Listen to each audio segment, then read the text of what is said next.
నమస్తే సార్. నమస్తే అమ్మా. ఎలా ఉన్నారు సార్? ఫైనమ్మా. సార్ ఇప్పుడు చూసుకున్నట్లయితే ఈ రోజు వచ్చిన ఒక న్యూస్ పేపర్‌లో ఒక యువతిని దారుణంగా హత్య చేసి చంపేశారు సార్.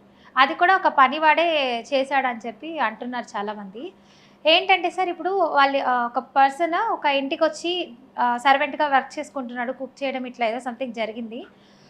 చేరి 1 వీకో 10 డేసో అవుతుంది. వాళ్ళ ఇంట్లో నగలు ఇవన్నీ చూస్తారు కదా! కొంతమంది గేటెడ్ కమ్యూనిటీ హౌస్ అంటే పని వాళ్ళు ఉంటుంటారు. వాళ్ళు రోజు వచ్చి వాళ్ళు చేయాల్సిన పని జేసుకొని పోవాలి కదా! అది నగలు ఇవన్నీ చూసి వాళ్ళు ఒక టైం చూసుకొని ఆ యువతి ఒంటరిగానే ఉంది. హస్బెండ్ ఏమో బయటికెళ్లారు ఏదో పని మీద. ఇంకా వాళ్ళ ఇంట్లో బంగారము, డబ్బులు, నగదు చూసి వీళ్ళు ఈమె మీద దాడి చేసేసారు. అంటే కుక్కర్ ఉంటుంది కదా సార్! కుక్కర్ తీసుకొని ఈమె నెత్తి పగలగొట్టేశారు. సో, తల మీద మోదేశారు ఆ కుక్కర్ తీసుకొని. కాళ్ళకి, చేతులకి తాళ్ళతో కట్టేశారు. వెజిటబుల్స్ కట్ చేసుకునే కత్తితో గొంతు నొప్పేశారు సార్. కోసేసి చంపేశారు గొంతు.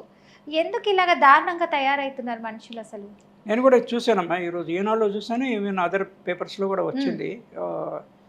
ఇది అంటే ఒకటి మనం ఏం అర్థం చేసుకోవాలంటే, ఇలాంటివి చదివినప్పుడు మనం what is that we need to learn from this అనేసి ఒక పాయింట్. మీరు గేటెడ్ కమ్యూనిటీ అన్నారు, సీసీ కెమెరాస్ ఉంటాయి.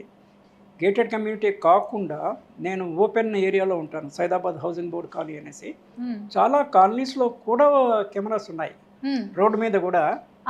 అంటే ఆ లొకాలిటీస్లో ఎవడైనా చైన్ స్నాచింగ్ కానీ అలాంటి సీసీ కెమెరాని పరిగణనలోకి తీసుకొని ఏం జరిగిందని చూస్తే ఇంకా ఎవరైతే వర్క్ చేస్తున్నారు సర్వెంట్ వీళ్ళ పని అని చెప్పి తెలుస్తుంది. అది కరెక్ట్, వీళ్ళ పని తెలిసింది. హస్బెండ్ కాల్ చేస్తుంటే బయట నుంచి ఏదైనా తీసుకురావాలని ఏమైనా కాల్ చేసినట్టున్నారు వాళ్ళ వైఫ్కి. ఎత్తట్లేదు ఏంటి అని చెప్పి ఇంటికి వచ్చి బ్యాక్ డోర్ నుంచి వచ్చారంట ప్లంబర్ సహాయంతో. వస్తే రక్తపు మడుగుల్లో అవి ప్రాణాలు వచ్చేసింది. దీన్ని బట్టి మనం తెలుసుకోవాల్సిన విషయం ఏంటంటే, అపరిచితులైన వాళ్ళని ఇంట్లో పనికి పెట్టుకోకూడదు unless the credentials are established. అంటే వాళ్ళకు మనం కేవైసీ అంటాము. కేవైసీ ఫుల్ ఫామ్ ఏమి? KYC know your customer. మీరు బ్యాంకులో ఎక్కడైనా అకౌంట్ ఓపెన్ చేయాలన్నా, ఒక 5 స్టార్ హోటల్లో ఉన్నా కూడా ఉండాలంటే కూడా రూమ్ ఇవ్వరు unless you show your identity అరే you are a respectable person and నీ వల్ల వాళ్ళకి ఇది ప్రమాదం జరగదు అని ప్రూవ్ చేసుకోవాలి కేవైసీ.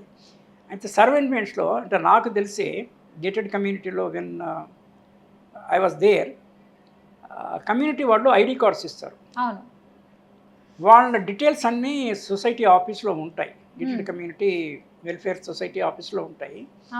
ఆ తర్వాత వాళ్ళు పని చేసుకొని పోతున్నప్పుడు వాళ్ళ బ్యాగ్స్ అన్ని చెక్ చేస్తారు.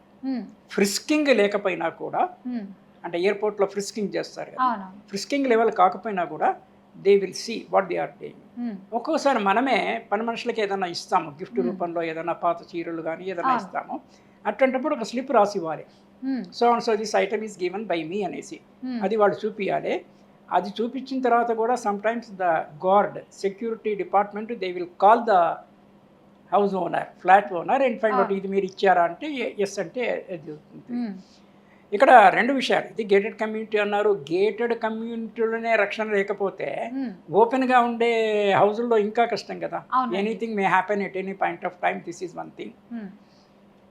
అండ్ దెన్ మన పోలీస్ డిపార్ట్మెంట్ వాళ్ళు కూడా ఈ ఇన్సిడెంట్ మూలాన ఎవరన్నా పోలీస్ డిపార్ట్మెంట్ వాళ్ళు ఇది మన షో చూస్తుంటే కూడా దీన్ని వాళ్ళు కూడా ఒక సిస్టమ్ పెట్టాలి. అంటే ప్రతి చోట ఇప్పుడు వెల్ఫేర్ సొసైటీస్ ఉన్నాయి లోకల్గా, అంటే ఓపెన్ కాలనీస్లో కానీ బస్తీలో కానీ దీంట్లో కానీ పోలీస్ డిపార్ట్మెంట్ కానీ వీళ్ళు కానీ డొమెస్టిక్ హెల్ప్ పెట్టుకునే ముందు వాళ్ళ డీటెయిల్స్ అన్నీ వాళ్ళకి దగ్గర పెట్టి వాళ్ళు ఒక ఐడి కార్డు ఇవ్వాలి. అటువంటి వాళ్ళనే మనం ఇంట్లో పెట్టుకోవాలి, ఎవరిని పడితే వాళ్ళని ఇంట్లో పెట్టుకోకూడదు అనేసి దిస్ ఈస్ ద కానీ ఈ పని వాళ్ళు ఒక ఏజెంట్ ద్వారా చేరారు అక్కడ గేటెడ్ కమ్యూనిటీలో. ఏజెంట్ ద్వారా చేరినప్పుడు కొంత ప్రొటెక్షన్ ఎలా ఉందంటే, వాళ్ళు గవర్నమెంట్ రిజిస్టర్డ్ ఏజెన్సీ అయితే కనుక సమ్వాట్ రికగ్నైజ్డ్ అయితే వాళ్ళ ఏజెన్సీ క్యాన్సిల్ అవుతుంది జనరల్గా. అంటే వాళ్ళ ఏజెన్సీ వాళ్ళు ఎవరితో అప్రూవల్ కాలే, ఏ డిపార్ట్మెంట్ అనేది another thing. Mostly police department వాళ్ళతోనే ఉంటుంది. ఈ అవుట్ సోర్సింగ్ కింద ఇటువంటివి జరుగుతుంటాయి. Some of them might not have any license or permission. అంటే they do this job of providing manpower. అటువంటప్పుడు మ్యాన్ పవర్ ద్వారా వచ్చిన వాళ్ళని కూడా వాళ్ళు రిజిస్టర్డ్ అనేసి మన హౌస్ ఓనర్స్ పెట్టుకునేటప్పుడు they have to check for it.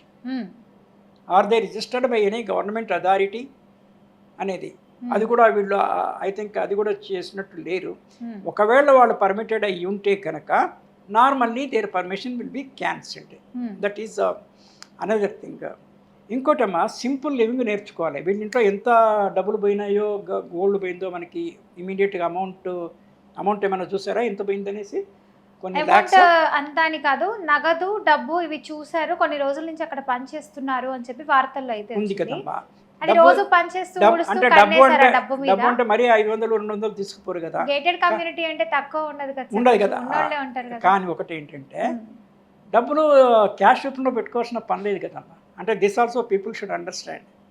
జీపేలో చేయొచ్చు, 5 రూపాయలు కూడా యూ కెన్ ట్రాన్స్ఫర్, ఏమైనా కొంటే you can send in GPay. Why should we retain physical cash at our home?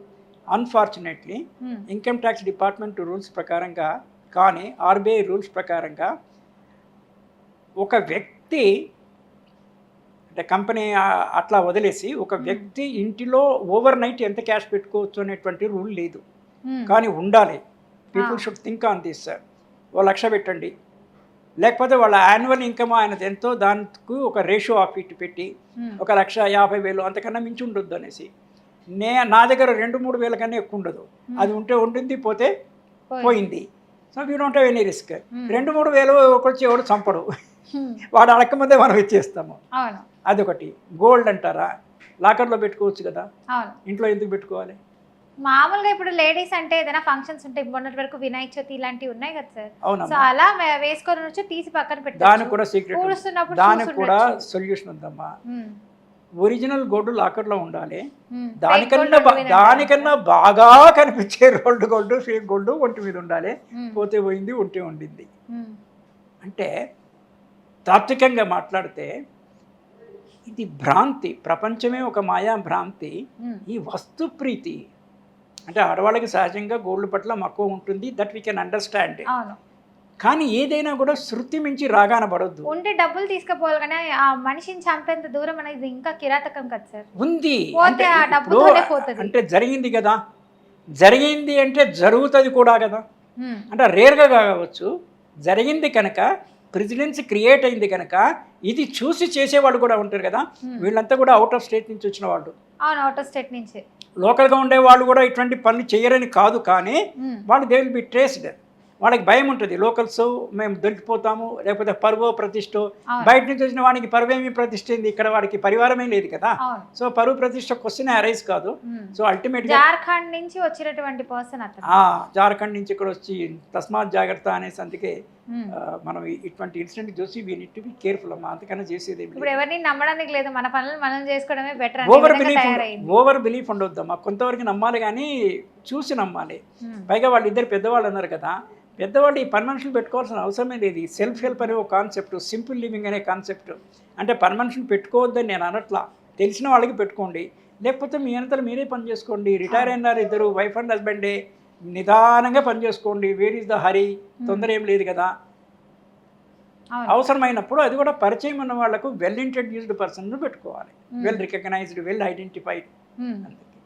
So it's a lesson for all of us. అవును sir. So ఇప్పుడు మన వ్యూవర్స్కి మీరు చెప్పాలనుకుంటున్న బెస్ట్ మెసేజ్ ఏంటి సార్ అసలు ఈ ఘటన ద్వారా? బెస్ట్ మెసేజ్ అంటే సింపుల్ లివింగ్ ఉండాలమ్మా. ఇంట్లో అనవసరంగా ఎక్కువ వాడికి దోచుకుందామనేటువంటి భావనే రానంతనే ఉండాలి ఇంట్లో. అంటే ఐఎమ్ నాట్ టెల్లింగ్ ఎనీథింగ్, ఎవరి దగ్గర ఏమి ఉండొద్దు అని అనట్లేదు. ఫర్నిచర్ ఉండాలి, ఫర్నిచర్ ఏం దోచుకుపోడు కదా.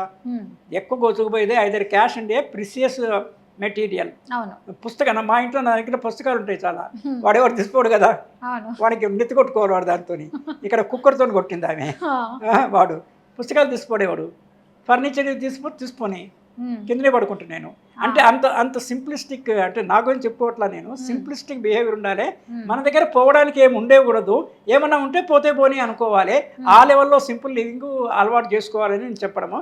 అంటే ఎంతో కొంత సింప్లిసిటీ. ఇలా ఉంటే ఎలాంటి ఘటనలు జరగవు, మీరు సేఫ్. అవకాశం లేదు కదా, అవకాశం లేదు. వాడు ఇక్కడ వీడి దగ్గర డబ్బులు నేను గమనించే కదా చేసింది. గోల్డ్ ఉందనేసి అంటే వాళ్ళకి క్లీన్ చేస్తున్నప్పుడు, ఊడ్చేటప్పుడు కూడా ఫుల్ యాక్సెస్ ఇవ్వద్దమ్మా. ఎంబడి మనం ఉండాలి కదా, లేదా బీరువాలని లాక్ చేసి పెట్టాలి కదా. How these people allowed these fellow to see the cash content, is the gold content. So అన్ని కొన్ని అంటే ఎక్కువ నమ్మి కానీ లేకపోతే అజాగ్రత్త వల్ల కానీ ఇవి జరిగే అవకాశం. ఓకే, థ్యాంక్ యూ అండి, నిజంగా Right. మంచి ఇన్ఫర్మేషన్ చెప్పారు. సో చూసారు కదా వ్యూవర్స్, సింపుల్ లివింగ్ అనేది ఉంటే ఎట్లాంటి దారుణాలకి చోటు చేసుకోవడానికి అవకాశాలు ఉండదు. సో హ్యాపీగా ఉండండి. సింపుల్ లివింగ్, డబ్బు, క్యాష్ ఇలాంటివన్నీ ఏమైనా ఉంటే బ్యాంక్లో పెట్టుకోండి. డబ్బులు మితంగా పెట్టుకుంటేనే బెటర్, ఎలాంటి ప్రాబ్లమ్స్ ఉండవు అని సార్ అయితే చెప్తున్నారు. సో ఇంకా మీకు ఏదైనా డౌట్స్, ఇంకా ఏదైనా చెప్పాలనుకుంటే, కమెంట్ రూపంలో క్వశ్చన్ అడగాలనుకుంటే వెంటనే కింద కమెంట్ రూపంలో తెలపండి. నెక్స్ట్ ఎపిసోడ్లో ఈ క్వశ్చన్స్ అన్నీ అయితే అడగడం జరుగుతుంది. థ్యాంక్ యూ అండి. Thank you.